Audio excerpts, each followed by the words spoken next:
Hello everyone, কেমন আছো তোমরা সবাই? আশা করি তোমরা সবাই খুব ভালো আছো। আর আমি এখন একটুও ভালো নেই, কারণ আমার এত ঠান্ডা লেগেছে কি আমি ঠিক করে কথা বলতে পারছি না।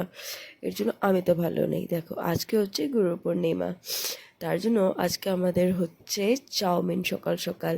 কারণ আমরা আজকে চালের কোনো জিনিস খাবো না, মানে আজকে আমরা ভাতও খাবো না, কিচ্ছু খাবো না। আজকে আমরা এই চাউমিন, ডালিয়া, পরোটা, তারপরে কি বলে, লুচি, এইসবই খাবো। কারণ গুরু পূর্ণিমার দিন নাকি এগুলো খায় না। তো ঠিক আছে, নো প্রবলেম। তার জন্য আমাদের সকাল সকাল হয়েছিল চাউমিন, নিরামিষ চাউমিন। এটাকে খুবই টেস্টি হয়েছিল, বাট যেহেতু আমার ঠান্ডা লেগেছিলো ওই জন্য আমি কোনো টেস্ট পাইনি। তার জন্য আমি ওষুধ খাওয়ার জন্য চাউমিনটা খেয়ে নিয়েছিলাম। তারপর আমার শরীরটা এত খারাপ লাগছিলো কি আমি চুপচাপ বসেছিলাম, কারণ খুব মাথা ব্যথা হচ্ছিলো আর খুব গলা টলা ব্যথা হচ্ছিলো। তারপর দেখি আরও ঘুরে এসেছে একটু দাদার সাথে, আমার কাছে আসছিলো না, তাই আমি জোর জবরদস্তি করে ওকে ডেকে একটু চেটকে নিলাম। তারপর আমি ভাবলাম কি না, আমার তো ঠান্ডা লেগে আছে, বেশি চেটকি করলে আবার যদি সমস্যা হয়ে যায়, তার জন্য আমি ওকে আবার ছেড়ে দিয়েছি। তারপরে ও চলে গেছে ওর পাপার কাছে, কারণ ও আমার কাছে আর আসেনি।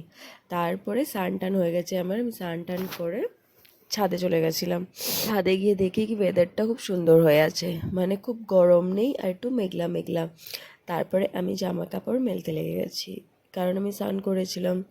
আর কি বলে, একটুখানি দাঁড়িয়েও ছিলাম, কারণ আমার এত অস্বস্তি লাগছিলো, খুব খারাপ লাগছিলো। তারপর আমি পুজো টুজো করে নিচে এসে গেছি। নিচে এসে দেখলাম মার ডালিয়াও বসানো হয়ে গেছে। মানে এত ফাস্ট না, মানে যত তাড়াতাড়ি পারবে সব কিছু করে কমপ্লিট করে রেখে দেবে। তো এখানে ডালিয়া বসানো হয়ে গেছে। আর দেখো, আরও এখানে বাবানের ক্ল্যাপ বক্সটা দিয়ে কত মজা করছে, ওটার উপরে বসে ও বাজাবে আর ওখানে বসবে। দেখো, ও আবার ওকে বলছে কি আবার বাজা। দেখো তাহলে কত বুঝতে লেগে গেছে ও, সত্যি। তারপরে আমি একটু চা খেয়েছি। চা খেয়ে আমি আবার একটা ট্যাবলেট খেয়েছি হাত পা ব্যথার। খুব হাত পা ব্যথা হচ্ছিলো, তাই গরম গরম বেশি করে আদা দিয়ে চা করেছিলাম।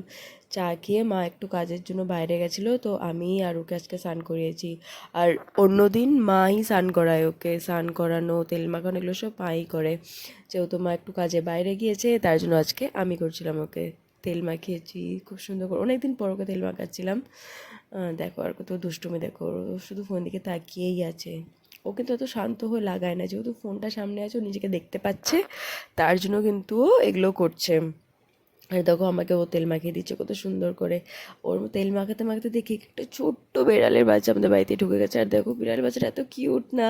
আর দেখো, ওই ভয়ের ছোট ওকে আমি সোফায় বসিয়ে দিয়েছি, আর দেখো একদম চুপ করে বসে আছে। আর সত্যি বিড়ালের বাচ্চাটা এত ছোট্ট আর এত কিউট ছিল, ভয়ের ছোটো বেচারা পালিয়েই গেছে। অ্যাকচুয়ালি না, আমাদের খুব হয়েছে, আশেপাশে অনেক বেড়াল হয়েছে, এরা যখন তখন ঘরে ঢুকে যায়। তো বেড়াল বাচ্চাটাকে বাবু তাড়িয়ে দিল, তাড়িয়ে আমি আর ওকে স্নান করাতে নিয়ে এসেছি। স্নান করানোর পর দেখো, খেতে তো চাচ্ছেই না, খেতে আমার শরীর খারাপ, তারপর আবার খাবেই না ও কিছুতেই। জোরদস্তি করে খাইয়ে ওকে ঘুম পাড়ালাম। তারপরে দেখো, আমরা সবাইও খেতে বসে গেছি, সবাই একসাথে খেতে বসলাম, যেহেতু আজকে সানডে ছিল, অনেক দিন পর খেতে বসেছি। আবার দেখা হবে নেক্সট ভিডিওতে। টাটা, ভালো থাকবে।